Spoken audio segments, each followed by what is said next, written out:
Hello കൂട്ടുകാരെ, എല്ലാവരും ഹാപ്പിയല്ലേ? മാലദ്വീപിലെ നോമ്പ് വിശേഷങ്ങൾ എന്തൊക്കെയാണെന്ന് നോക്കിയാലോ? വൈകുന്നേരങ്ങളിൽ നടക്കാനിറങ്ങും. അതൊരു പതിവാണ്.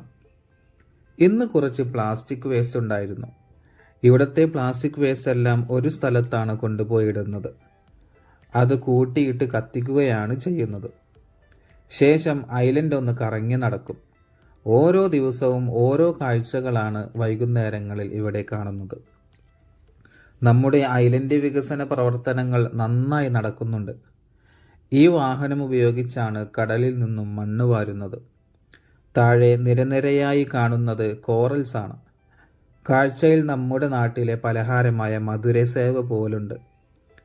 ഈ കാണുന്നത് ഏതിനം പക്ഷിയാണെന്നൊന്ന് കമൻറ്റ് ചെയ്തേക്ക്. പ്രാവുകളും കോഴികളും മറ്റു പല ജീവികളും ഇവിടെ കാണാം. നോമ്പ് തുറക്കാൻ നേരം പള്ളിയിലേക്കാണ് പോകുന്നത്. അവിടെ നോമ്പ് തുറക്കാൻ എന്തെങ്കിലുമൊക്കെ ഉണ്ടാകും. മീൻ കൊണ്ടുണ്ടാക്കിയ വിവിധ ഇനം ചെറുകടികളാണ് ഇവിടെ ലഭിക്കുക. നാട്ടിലെ പോലെ ചോറുള്ള പള്ളിയൊന്നും ഇവിടെയില്ല.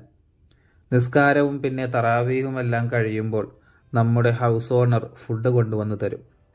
അങ്ങനെയൊക്കെയാണ് ഇവിടുത്തെ നോമ്പ് വിശേഷങ്ങൾ.